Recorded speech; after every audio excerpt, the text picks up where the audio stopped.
Let's recycle this old plastic container to use as a shield on our bench grinder. We'll put a bracket on one end like so. Now we have protection from sparks. We can make some slits into this plastic tubing and then attach it to a bolt to make a temporary drywall anchor.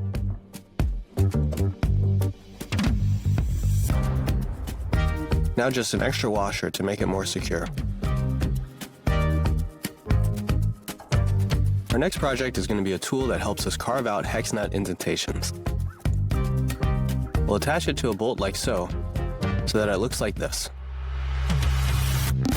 Now we can trace out our hex nut and use our tool like a chisel and hammer it into the wood.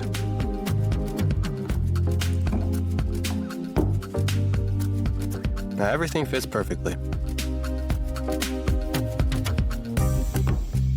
We want to remove this knot from this board. Drill it out and then use a hole saw to cut out a round that's the same size as the hole that we drilled. Fill this hole with glue and insert the round. In this case, we're using a chisel and then a planer to level the surface.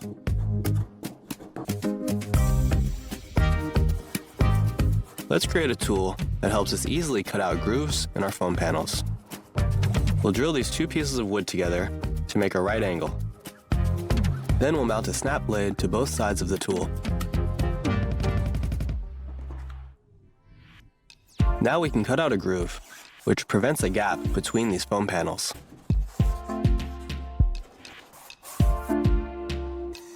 Now we'll be building a bottle opener with a magnet inside out of this log.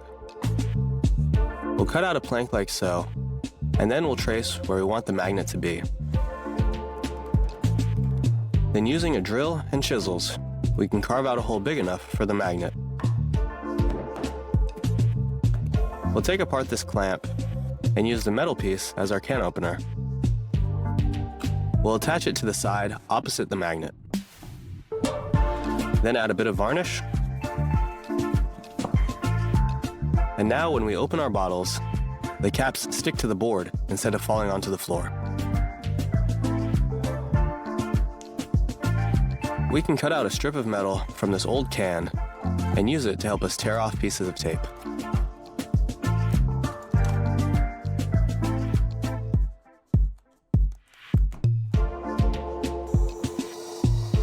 We'll be printing on a pre-printed image onto this log. We'll want to sand it first, and then we'll cut out the image and glue it onto the log.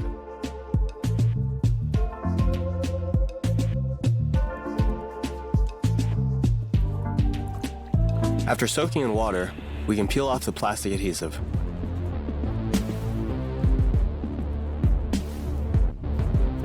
And what's left on the log is our image. We can use this piece of wood from an old piece of furniture and turn it into a charging stand for our phone. We'll trace out the appropriate size and use a jigsaw to cut it out. Then, a bit of sanding paper to smooth off the edges. We'll use a washer to mark out where we'll cut the 3 holes. The 2 on the ends will be smaller, and the center hole will be larger. We'll install bolts into the smaller holes. These will act as stands.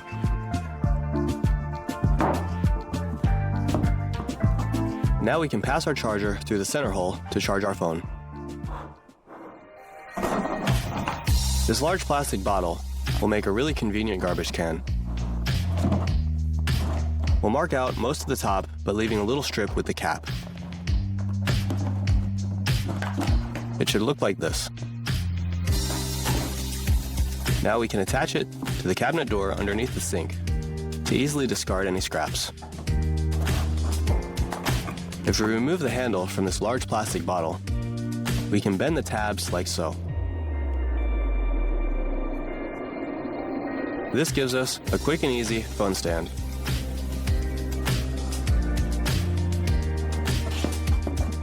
The blades on this grater are getting a little bit dull. To sharpen them, we can use the bottom of this ceramic cup. Good as new. We can also use the bottom of this mug to sharpen any ordinary knives as well.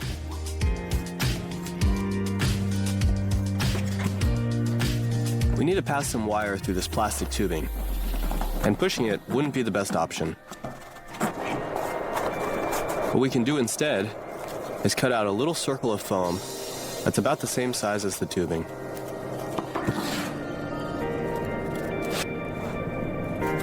We'll then pass a string through the center of the foam and fasten it with a knot.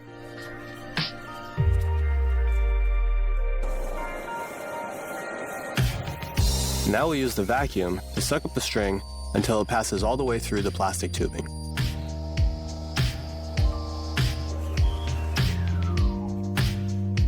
As you can see, it's come out the other side. But we're not done. We want to pass the wire through the tubing, not just the string. We'll tie the string to one of the wires securely. Folding a single wire back on itself, and then wrapping everything with tape will ensure that the string doesn't slip off.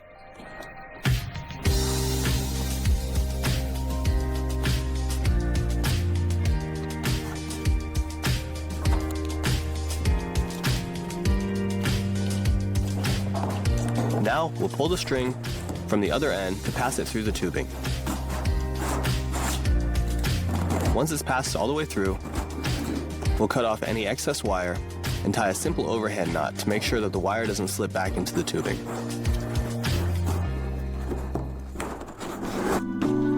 Here's a quick and easy life hack to help you tie your shoes if you're in a hurry. Here we have an ordinary coat hanger. If we cut the bottom rung in half, we can use this coat hanger to hang paper towels and toilet paper. Next, we have an ordinary piece of scrap wood. We can use our jigsaw to cut it into the shape of the letter P.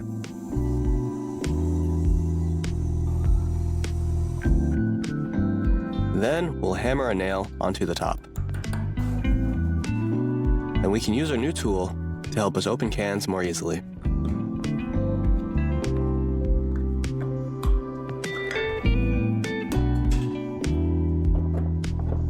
If you need to remove a nail that's lost its head, try using a pair of pliers for extra grip.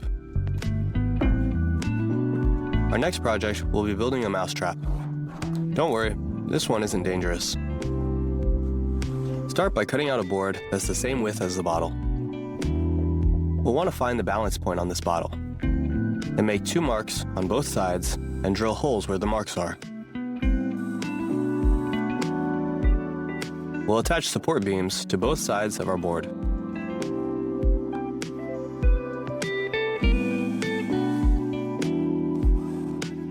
Line everything up and drill 2 holes at the same level onto the beams.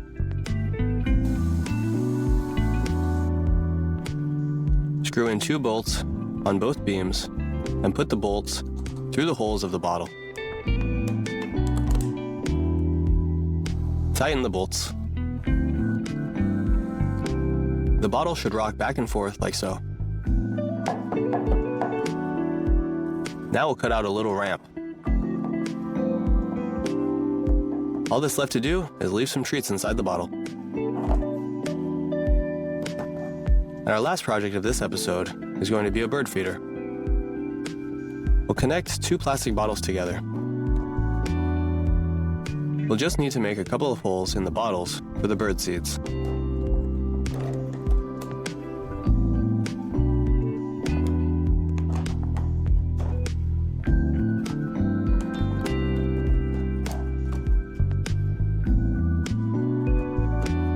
We can also attach a popsicle stick to give the birds a place to land. Now we'll just fill the bottles with bird seeds. Our wire here is a bit loose. Luckily, it's an easy fix. Just cut off both ends of the cable clip and hammer it back with a nail. Next, we're making a duster drill bit. Cut the slits into both ends of one piece of paper and leave the other one whole. Create a notch in the dowel and glue 2 pieces of paper inside this notch. Now we can dust off our woodworking projects. Sometimes it's better to keep things simple. Here we're using a metal plate and a zip tie as an anchor to secure this pipe to the wall. Instead of throwing away this old shovel, we can turn it into a post hole digger. Scrape off the rust and cut off the shovel blade into a square. Use a vise to straighten the edges and then bend it back into a cylinder shape. Hit it with a few coats of spray paint and now you can start digging.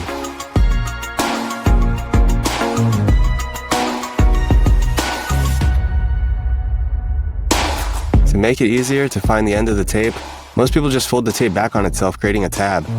Instead of folding the tape on itself and leaving a tab of unused tape, it's better to fold the tape backwards. It makes the tape easier to grab, and the result is less unused tape. We can make a temporary foam brush to apply wood stain by clipping this small sponge. We can also use another clothespin to remove the old sponge and keep our hands clean. Here's a quick makeshift utility knife. Hot glue a razor blade to the teeth of a comb and let it dry. Now we can cut things like paper, aluminum foil, and foam. Here's a little trick if you have a screw that keeps slipping. Grab a piece of duct tape and put it on the end of a drill bit. Press down firmly. That should give it some extra bite. Every project could use an extra pair of hands. But what can we do if we don't have an assistant? We can build a simple stand using 2 pieces of wood, a single hinge, and some 100 grit sandpaper. We're going to use this extra piece of 2x4 to adjust the height of the stand to the appropriate height.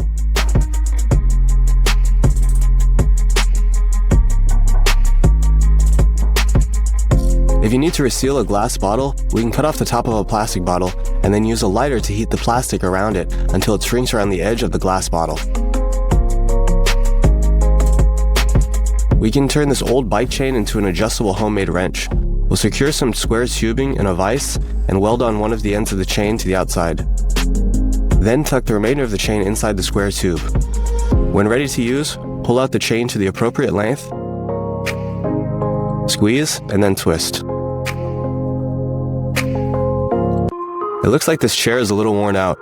We can make use of the legs by turning them into a spray paint turntable. This one is extremely simple. We're not even securing the pieces together. But you can add complexity to fit the needs of your projects.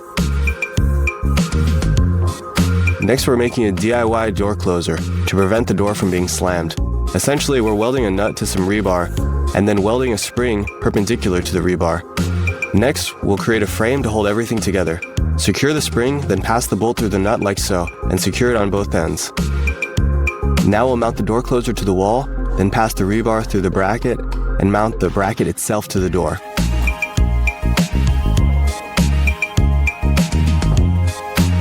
Now let's build a portable light bulb. Cut off the end of the extension cord for the plug. Glue the base of the light bulb to the plug and wrap the electrical wires around the appropriate screws and tighten. Twist on the casing and screw in the light bulb. Plug it in directly to the outlet. Our wooden clamps aren't as stable as we'd like them to be. We can fix that with a little bit of foam. Cut out some hand-sized blocks using a utility knife. Then heat the bar with a blowtorch. Now press the heated bar onto the foam block and then remove it. We'll repeat this a few more times, and now we've got some foam block stands. Sometimes glue dries and gets stuck in the nozzle, making it difficult to open. We can cut an oval-shaped wood tab to make things easier. Insert the nozzle into the wooden tab and then attach the nozzle back onto the lid. This gives us a little extra leverage. Here's a quick way to hold 2 pieces of wood together while the glue dries. Attach binder clips to one end and then hold everything in place by wrapping rubber bands around the 2 pieces of wood. You can wrap this wire around the thread of a bolt to make a little spring.